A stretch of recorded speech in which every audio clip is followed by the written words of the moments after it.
Hello and welcome. This is Sahara playing Pillars of Eternity. And now that we have all the gods' quests done, we are back in the Terra Ebron, whatever the hell it's called, to update our quests with them.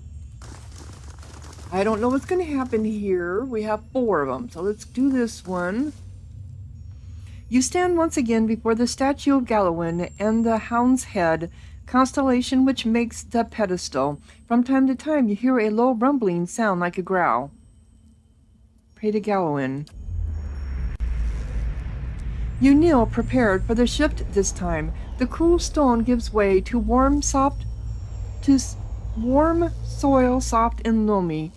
The candle smoke dissipates, replaced by the musk of the forest. The hound howls from the foliage. I've come to seek Gallowin's favor. The howling beast falls silent, and you hear a rustling in the foliage nearby. Something is watching you. Well, let's go ahead and howl back. Something leaps from the bushes nearby. You find yourself pinned on your back and staring into the amber eyes of a massive hound.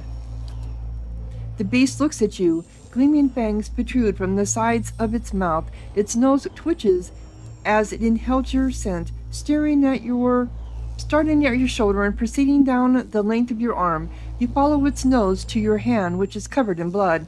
A tongue as red and meaty as a steak lolls out of its mouth and swipes your bloody hand. Its lips curl into what looks like a smile. So I didn't wash my hands after killing his foe? I suppose I smell like all of them. Okay, whatever. The beast looks back at you, and as it fixes you with its glowing eyes, its muzzle retreats into a long bearded face, and its pointed ears lengthen, dropping to the sides of its head. What was a massive hound becomes a giant of a man, his broad and muscled shoulders draped with spurs. He holds a flint knife to your neck and grins, revealing a row of long pointed teeth. That's kind of threatening. Tread carefully. Let my face be a warning sign to always treat Gallowin and his messengers with caution and reverence. Thank you, Hervis, for that. The lioness reigns still, and soon her cubs will rise. Why did you strike the bear down? The lioness had found an advantage and held it. Her cunning made her the more devastating champion. Soul's cubs will be mightier still one day. That legacy must be protected, even from a worthy contender. If Ornus could not seize his victory, he did not deserve it. The lioness had found an advantage and held it. Her cunning made her the more deserving champion.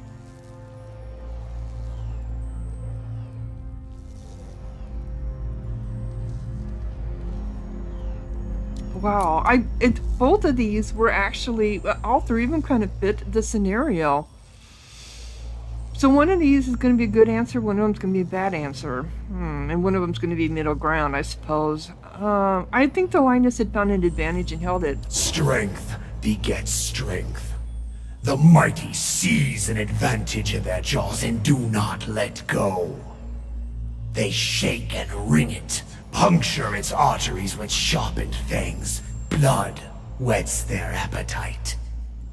The changeling throws his head back and closes his eyes, breathing deeply of the cool air. So I gained experience, so I guess it was right. He lets out a howl that rings through the air. He lowers his head, puffs the steam rising from his panting mouth. Twigs crunch and branches snap. The ground shivers under the weight of pacing, prowling footsteps. A dozen beasts, bears, wolves, and long-fanged cats stalk out of the undergrowth, their matching amber eyes fast on you. Am I going to have a fight here? Is this how you would threaten us, Gallowin? With wild cats and dogs? Or with cats and dogs? As the beasts encircle you, their master rises to his feet. Even the largest of the bears can only reach his browned and muscle-knotted shoulders. You stand, mindful of the ring of predators surrounding you. You sought and won the favor of Gallowin. What new prey do you now pursue? You already know who I'm looking for. I hunt Thaos. To track a quarry, you must understand its movements. And Thaos follows the path of a more powerful master.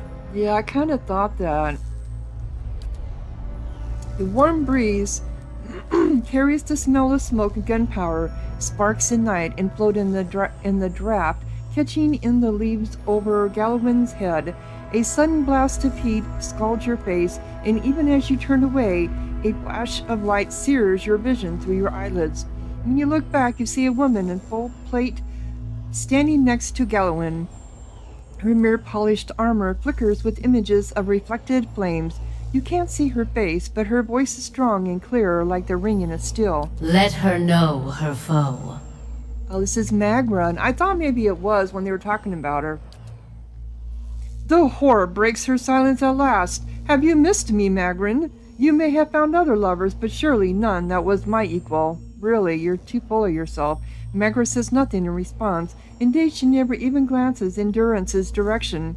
An involuntary tic causes the baggy skin beneath Durance's eyes to quiver. He says no more, his ruddy skin blanched white. Thaos has trapped thousands of souls in sun and shadow like rabbits in a snare. Now, he goes there to retrieve the kill for his master, Woodica. One of the bears paws at the ground in irritation, its hackles rising. So his master is Woodica. Well, we knew that because that's what we found. We had to go to Woodica's temple at the beginning. See, that's what happens when you have a long span in between playing. You forget some of the storyline. Anyway. She will feast on them, suck their marrow, grow strong on their essence. As a Stegler watches you, it licks his lips, its tongue scraping long fangs. Why would Thaos help Woodica? Because he is her hound. He has always done her bidding. His eyes dart to another figure standing just behind Mangra. Right? Woodica stands for an old order. So does Thaos. Her helm pivots sharply toward him. Okay. Oh, who is this? Abdon? A golem made of blackened, pitted iron steps out of Mangra's shadow. Its movements are slow yet precise, each footfall accompanied by the groaning and grinding of metal. The steady orange glow of furnace coals emanates from its eye sockets. They both fear change, and the Deerwood has changed much recently. People find answers not in the gods, but in animancy, the product of their own labors. A gear clicks within his jaw and he speaks, okay? And why not? When they have learned that even a god can be killed. That's true. Durance's eyes are wide. His beard is matted with sweat.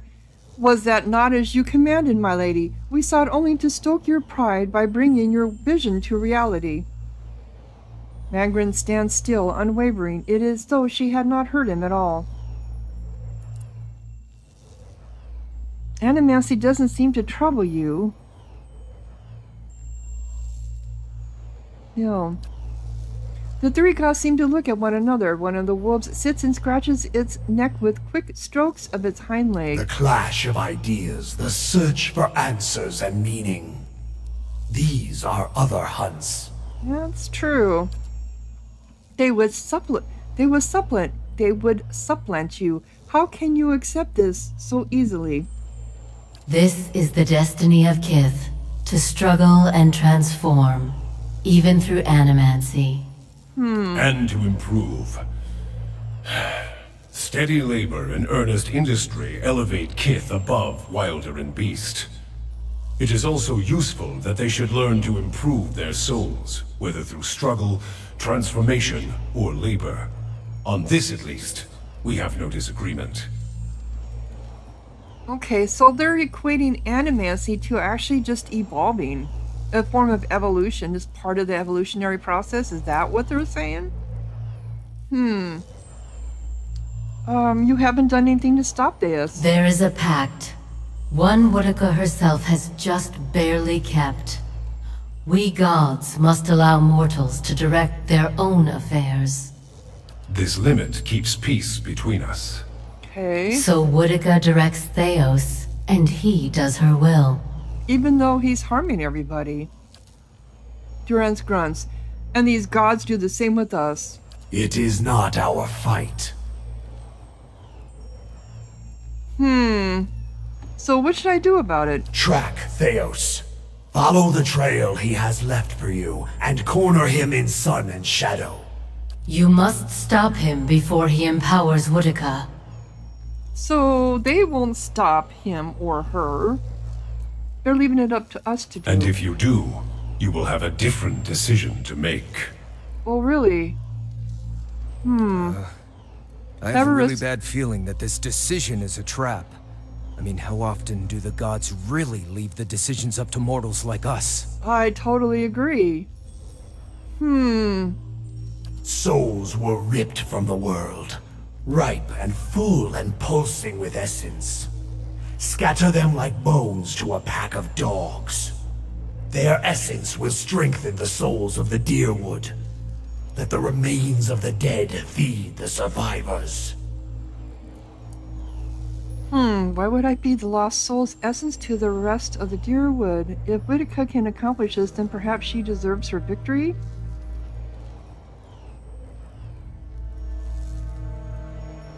Souls were ripped from the world, ripe and full and pulsing with essence. Scatter them like bones to pack of dogs. Their essence will strengthen the souls of the Deerwood. Let the remains of the dead feed the survivors. The essence will strengthen the souls of the Deerwood. Yeah, why would I feed the lost soul's essence to the rest of the Deerwood? To breed strength. Power is born from the mixing of essence and blood. Okay. What Thaos did cannot be undone. Thousands of lives have changed, and thousands more have ended because of his actions. But transformation gives purpose to trial. And improvement is the goal of all Kith. Long lives, prosperous futures, stronger minds and bodies. Strengthening those who remain will help repair the damage that Thaos has done to the Deerwood. So this will... it will save? It'll... it'll stop that, where the children are born without souls?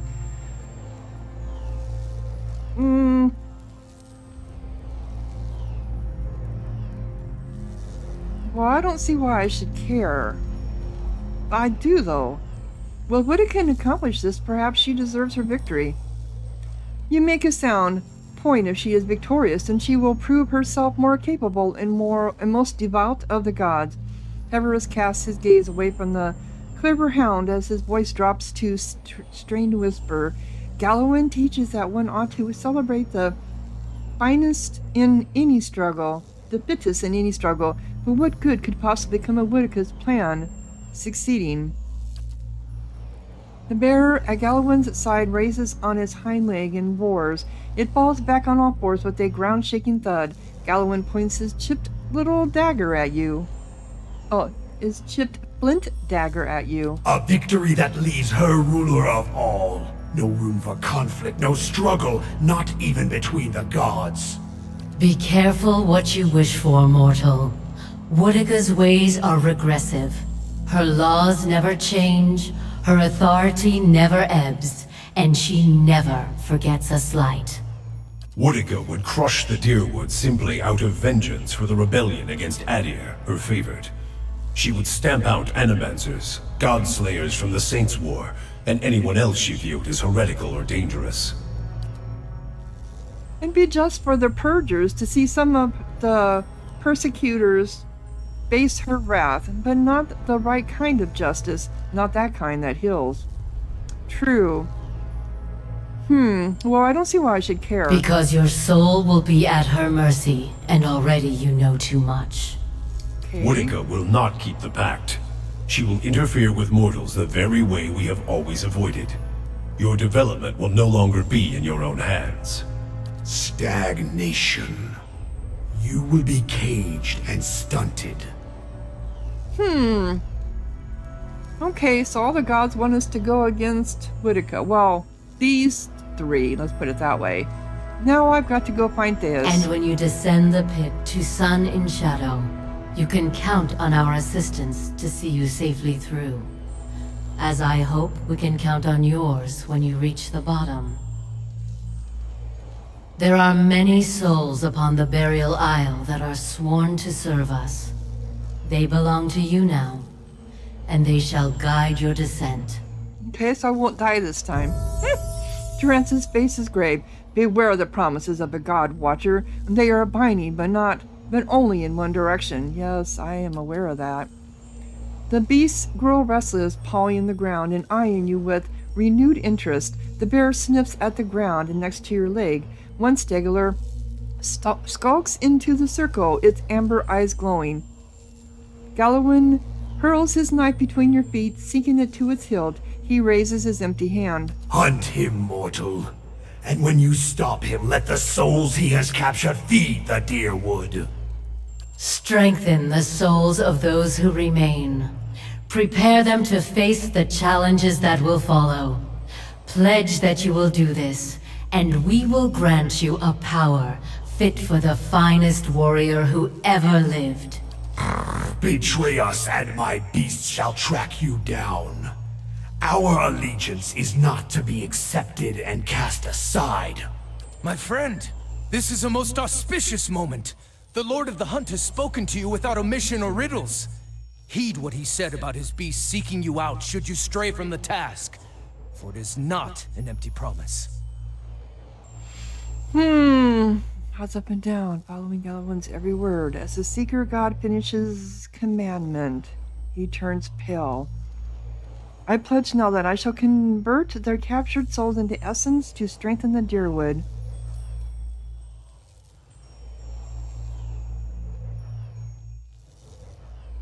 I would hear what the other gods have to say first. Consider and calculate, but decide.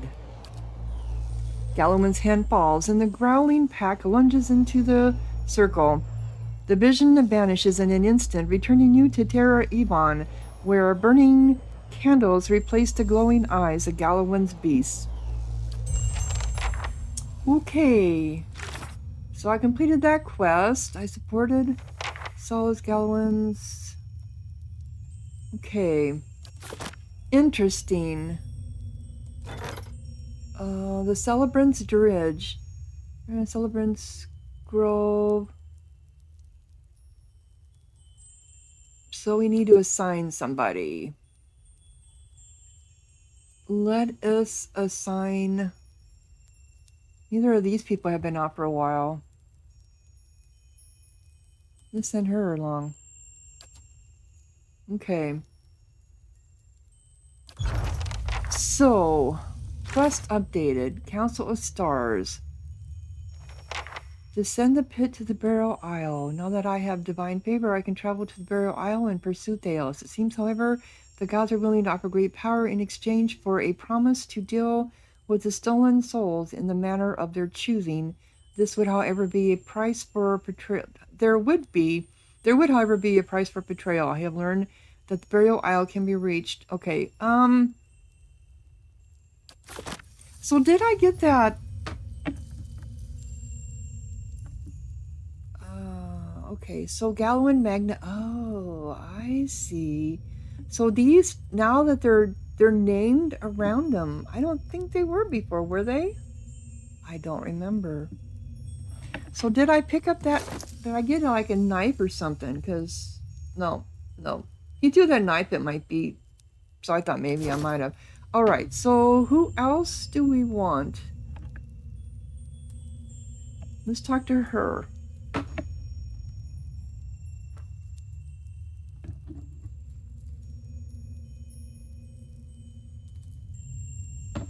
You stand once more before the shrine of Haley, the stars of her constellation seem to glitter all the brighter.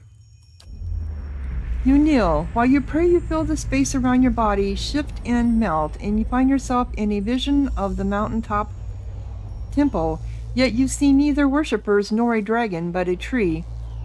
Its limbs wrap around the perimeter of the temple, tapering into twigs and branches of all sizes and angles. They seem too long and too numerous to be held up by the meager trunk, but they hold steady in the breeze.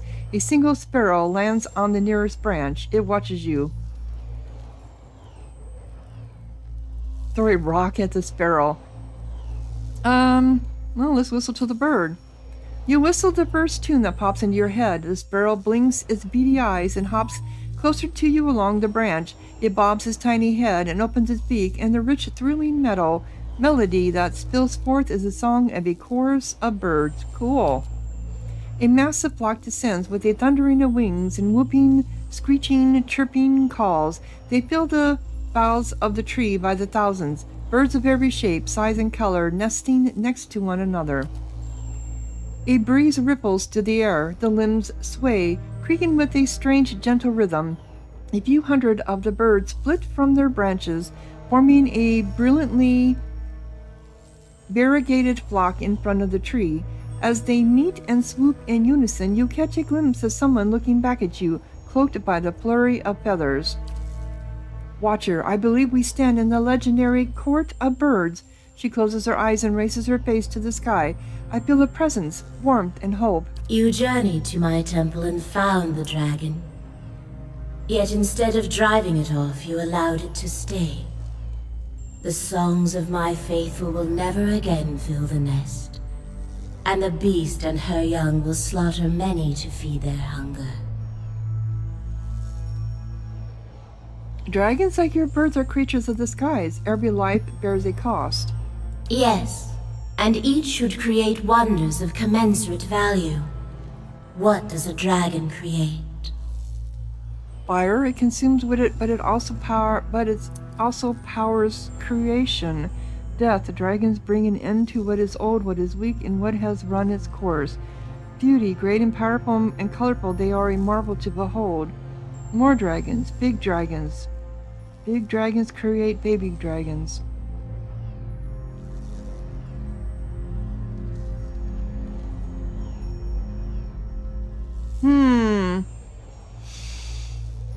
Oh, I know I was supposed to kill that dragon. But it had babies. I say beauty. We're talking about birds. Birds are beautiful, great and powerful and colorful. They are a marvel to behold. Their might inspires countless songs and tales, and the span of their wings fills canvases across Aora. And you are one whose soul is filled with the same passionate energy. Indeed, you are the right person to end this tragedy. Boy, I got more experience from this one. I already know that Thaos is Erican. I already know that Thaos, whatever, has gone to Sun and Shadows to strengthen Whitaker with thousands of souls. I came to you for aid. I need to get to Sun and...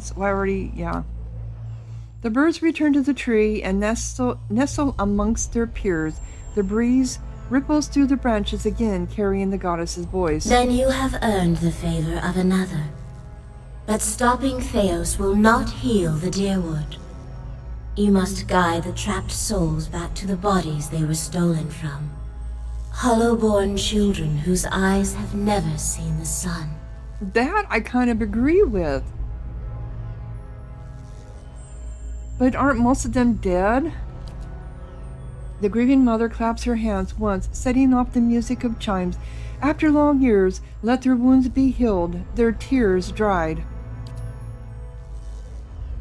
You could restore them, give their families hymns of joy after years of lament. The breeze tickles your ears. Peace and restoration give purpose to suffering. There is no meaning, no redemption in pain that does not lead to fulfillment. Symmetry demands that great rejoicing follow suffering such as this. I'm not sure that it's possible to truly undo the harm Thaos has caused. Yeah. You hear the cry of a swift, soft... You hear the cry of a swift, soft... You hear the cry of a swift, soft, and plaintive, whatever. Perhaps the years cannot be forgotten, and for some perhaps it is already too late. But if you could restore even one soul, kindle one spark of life, raise one voice in joy, it would be worth it. There's another side to this. His tone is cautious. You've seen the consequences of a soul disjointed from its own cycle. Could these children ever truly return? No, I don't think they can. What has been done with those souls in this absence? I mean, and a lot of them were killed by their parents in towns, whatever. Perhaps it would be better to allow these souls to find new lives. The grieving mother gasped at you in horror. Give them first these lives, Watcher. Let them know the love of parents who waited for them, tended them, and let them return. And let them return, bring healing to the Deerwood. How can they continue to another? How can they continue to another when they have not fully lived this life? To pass them along to another now is cutting a stanza from a poem, a verse from a song. Thank you, Haley. I will continue. When you reach the burial isle, you will find souls there that I have granted reprieve for their sins. I give these to you, for only they can bear you to safety on your journey down. And when you face Thaos and the rotting fruits of his endeavors, remember the conversation we have had. In that moment, you will have power rivaling a god's. And after it, you will live in the world that you have chosen. Choose restoration, Watcher. Return the souls to the bodies they were stolen from. Swear to me that you will do this, and I shall give you power to make even Woodica quake. I can be merciful and terrible, Watcher. Great wings, dark against the sun, unfold behind the tree, casting a blinding shadow across the temple for the briefest of moments. The grieving mother's eyes are fever bright. Watcher, this is the hope I have held to, that the children of the Deerwood might be restored, their families healed. Let us bring Hela's restoration to this country. I will hear what the other gods have to say first. Hear then and choose. All the birds spread their wings and take flight. As they flock and swarm around you, you again glimpse someone watching you from within the maelstrom of feathers. Her glance is full of passion and hope.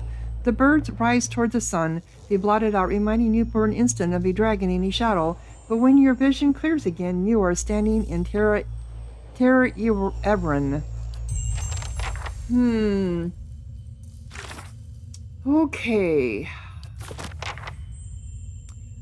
So, Gallowin wants us to give the souls to Darrowwood. She wants us to restore the souls back to the Hollowborn.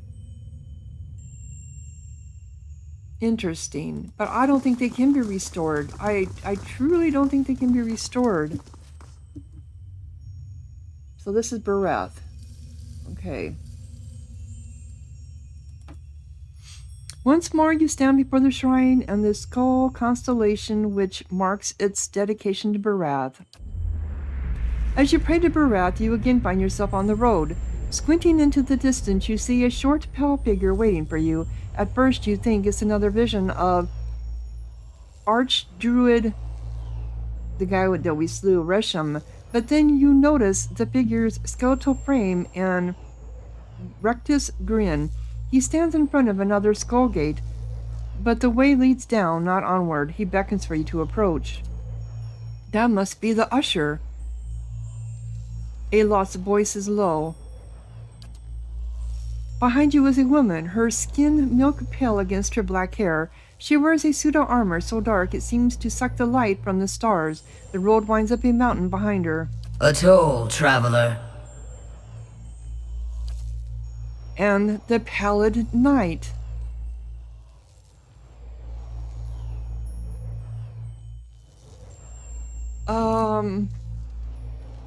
What do I pay which one do I follow? Pay the pallid night or follow the usher? I was going to save in between and I keep forgetting to do that. Damn it. Let's pay the pallid night. You drop a few coppers into her hand and she closes her fist around the coins. You instantly feel a small weight added to your purse. The lord of this road demands a toll of all, but he lends generously. But he lends generously that might travel his road again. Behind her, the usher grins his lipless smile and waits.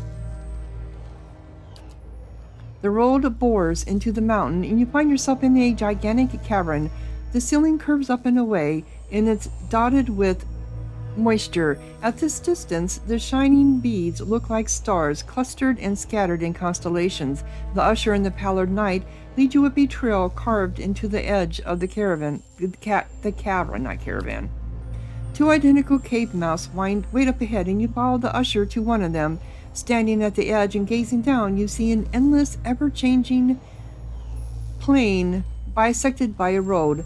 Only then do you realize that you're no longer on the road. As you follow the road to the point where it disappears below you, you realize that you're standing in one of the eye sockets of a massive skull. The usher points to the road. Archdruid Rishan appears below you. He's just as you remembered him, stern and smooth-skinned. Yet, with each step along the road, he grows swelling with blood and essence. His heavy steps become slower and slower until he stops altogether. His distended body fills the path completely. You met a dwarf traveling this road. What did you do? He had lived many centuries, I brought him death. He had lived many centuries, I brought him a new life. He lived on the blood of others, I saw justice done.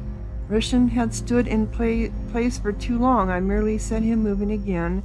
It is the destiny of all mortals to die. I fulfilled the will of the gods.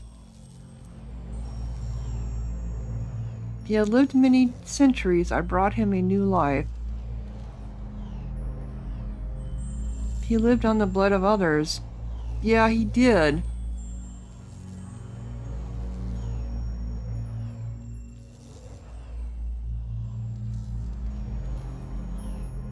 It's the destiny of all mortals to die. Wow.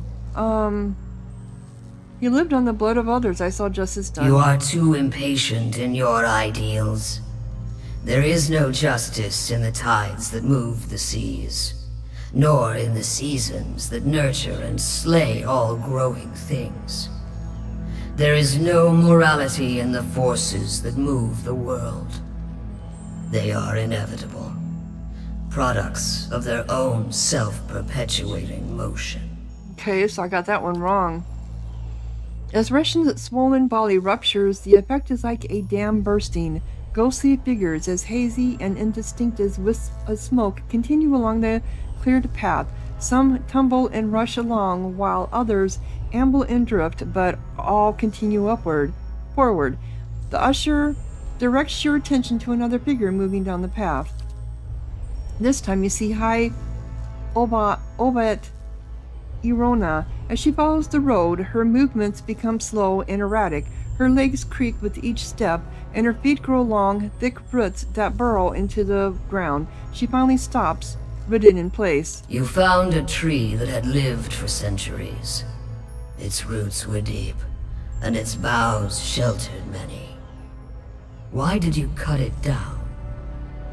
It was unnatural, couldn't sustain itself. Trees don't belong in the road. I thought that if I cleared the tree, maybe the Lord of the Road would grant me a boon. I tired of the tree's endless riddles. It was a parasite. While its branches sheltered others, its roots sucked them dry. I enjoy cutting things down. Oh my gosh. It was unnatural, it couldn't sustain itself. Trees don't belong in the road. I thought that if I cleared the tree, maybe the Lord of the Road would grant me a boon. I tired of the tree's endless riddles. It was a parasite. While its branches sheltered others, its roots sucked them dry. Oh, this is gonna be wrong. All draw their life's energy from the deaths of others. This is why all must remain part of the cycle of death and rebirth. No creature may be a closed loop unto itself. Okay, I'm being lectured. Arona's body petrifies below, and the shimmering leaves of her hair blow down the path. You seek another who has lived his lives on the brink of the cycle. He sits on the inside of the wheel, observing its revolutions. With each life, he is plucked from the stream and returned to it intact. Why do you hunt, Thaos? Thaos has entrapped thousands of souls for Whitaker. I've got to stop him from giving her absolute power.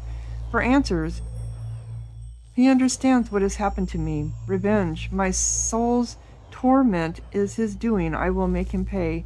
I seek a resolution. In confronting him, I'll put an end to the pain he's caused me. Well, now we know what's really going on.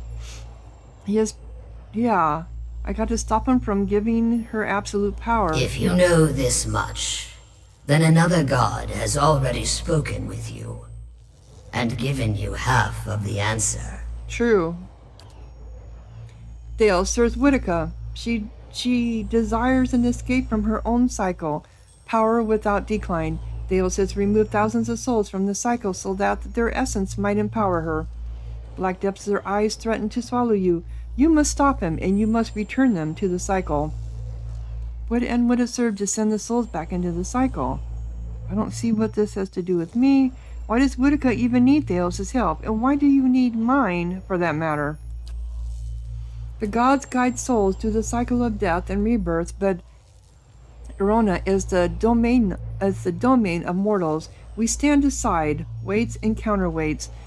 Were one to alter the tides of Kith, all would follow. We would tip this world from its axis. That is why Whitaker directs a mortal to do her bidding, and why any who would stop Thaos must be mortal as well. What end would it serve to send the souls back into the cycles? Attending to these souls is a question of stability, Watcher. Attending to these souls is a question of stability, Watcher, of maintaining the natural order of the world and the ebb and flow of essence. If Thaos has meddled with these souls, perhaps it would be better to destroy them. Couldn't they be returned to the Hollowborn? As battered, burdened things, do you mix soured wine with fresh? The kindness you seek lies in giving them a new beginning, not in shackling them to this life. I kind of agree with that. If Thaos has meddled with these souls, perhaps it would be better to destroy them. Cycles are changeless and monotonous. Surely there's a better alternative? Yeah, if he's meddled with these souls. The cycle is merciless, but it is not wasteful. Time and the endless procession of rebirths eventually grind souls into dust, but until then, they must pass from the world and return to it. Their continuing movement advances the cycle itself.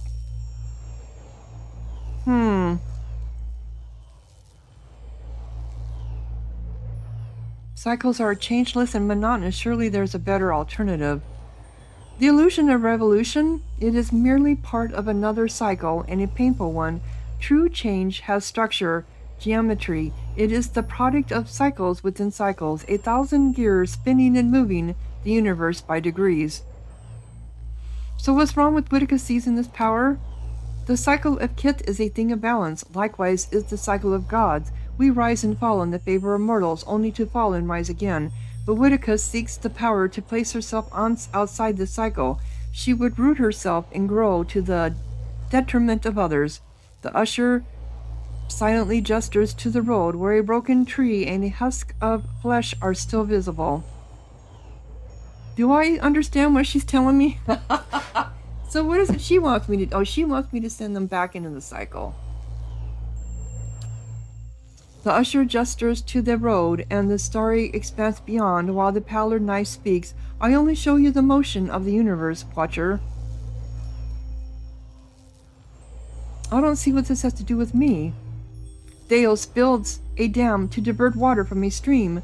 The flow of thousands of souls will shape the world you live in, Watcher. It will also shape the world your soul returns to in its next lives. True. I must go to the sun and shadow now. No mortal can survive the descent into the pit. But there are souls on the burial isle that are pledged to me. I will grant them to you, and they shall bear you down safely, as well as light the way beyond. A multitude appears at the other end of the road, raising their voices and kicking up dust as they make their way towards you. Return them to the cycle, Watcher. Promise that you will, and I shall give you power befitting a champion of death. The pallid knight raises a hand. Accept my favor, however, and I will demand this decision as your due. I collect from all mortals in time.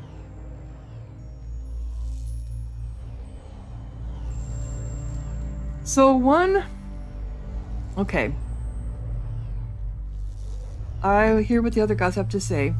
Do not delay long, Watcher. What Thaos seeks to do cannot be undone, even by the turning of the wheel. The usher points behind you. When you turn, you find yourself again standing in the temple. Okay, a servant of death has been completed. So he wants us to return the souls to Darrowwood to add strength to everybody. She wants us to restore, she wants restoration and restore the souls to the Hollowborn, and Bereth wants us to put him back into the cycle. So what's the fourth alternative, I wonder?